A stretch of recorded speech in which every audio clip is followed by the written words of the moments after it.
한글 2020 온라인 강좌 이번 시간에는 한글의 메뉴 보는 방법에 대해서 알아보도록 하겠습니다. 자, 한글을 실행시키면 화면 상단에 이렇게 지금 메뉴가 쭉 나와 있는 게 보이실 거예요. 자, 한글은 메뉴를 보는 방법이 두 가지가 있기 때문에 메뉴 보는 방법에 대해서 먼저 설명을 좀 해드리도록 하겠습니다. 메뉴 보는 방법은 두 가지지만 안에 실제로 들어가 있는 메뉴는 같다고 보시면 되시고요. 어떻게 펼쳐서 보느냐에 따라서만 방법이 좀 다르다고 보시면 되는데요. 제가 이 상단에 있는 메뉴를 하나를 여기다가 직접 한번 그림을 한번 그려볼게요. 우선은 이렇게 편집이라고 글자가 써져 있는 게 보이실 거고요.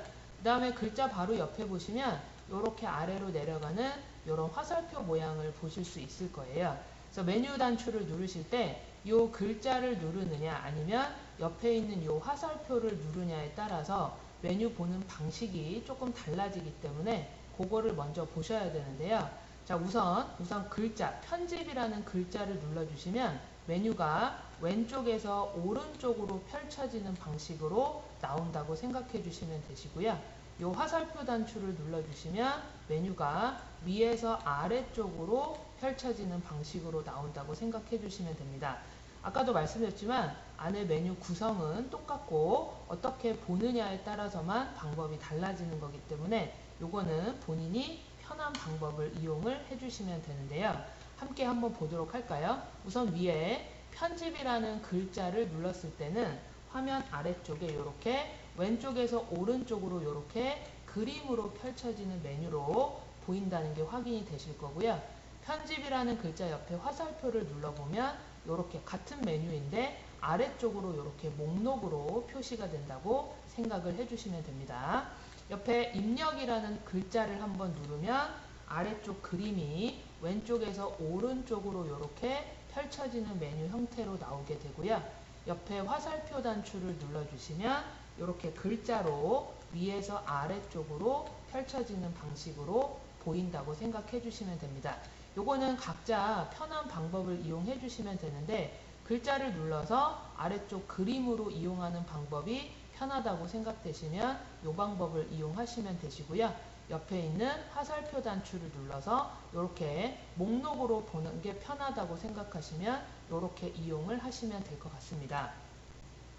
자, 저는 앞으로 강의를 진행하면서 메뉴 단추는 글자를 누르지 않고요. 옆에 있는 화살표를 이용하는 방법으로 강의를 진행을 하도록 하겠습니다.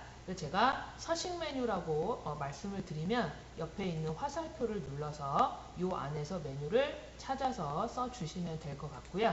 그래서 메뉴는 그렇게 두 가지 방법이 있다는 거 보시면 좋겠고요. 그 다음에 한글 여기 화면을 보시면 이 화면에 이제 우리가 작업하는 공간이 이렇게 지금 하얀 종이로 이렇게 표시가 보이는 게 보이실 텐데 요거는 우리가 A4 용지에 이렇게 딱 맞춰져 있다고 봐주시면 되세요. 그래서 한글은 A4 용지 딱 맞게 세팅이 되어 있기 때문에 뭐 어떻게 문서를 작성하셔도 A4 용지에 예쁘게 출력이 돼서 나온다고 생각을 해주시면 되시고요. 자, 지금 화면에서는 A4 용지가 한 절반 정도밖에 지금 안 보이고 있는 상태거든요. 근데 우리가 문서 작업을 하다 보면 화면에 A4 용지 전체를 봐야 될 때도 있고요. 또 자세한 부분을 들여다 봐야 될 때도 있고 하기 때문에 화면을 좀 확대하거나 그때그때 작업량에 따라서 확대하거나 축소해서 이용을 해주시면 좋을 것 같은데요. 화면을 확대 축소하는 단축키는 컨트롤을 누르신 상태에서 마우스에 우리 있는 바퀴, 휠이라고 하죠. 그 휠을 내 몸 쪽으로 굴려주시면은 이렇게 화면이 점점 줄어들게, 축소가 되게 되고요. 다시 컨트롤을 누른 상태에서 바깥쪽으로 밀어주시면 이렇게 화면을 확대해서 작업을 하실 수 있게 됩니다. 다시 컨트롤 키를 누른 상태에서 마우스 휠을 내 쪽, 내가 있는 쪽으로 계속 당겨만 주시면은 이렇게 축소가 돼서 A4 용지 한 장을 한 화면에 전체적으로 보실 수 있게 되시고요. 다시 컨트롤을 누른 상태에서 휠을 바깥쪽으로 계속 같은 방향으로 밀어내 주시면은 이렇게 확대를 해서 작업을 하실 수 있습니다. 그래서 글자 작업을 하실 때는 이렇게 확대를 해놓고 작업을 해주시면 좋고요. 우리 나중에 이제 그림을 넣거나 표 같은 거, 그래서 전체적으로 이렇게 한 화면에 표가 어떻게 들어가 있는지 전체적으로 확인을 해야 될 때는 이렇게 축소를 해놓고 작업을 하시면은 훨씬 더 작업하시기 편하실 거기 때문에 화면 확대 축소하는 단축키도 기억을 하셨으면 좋겠습니다.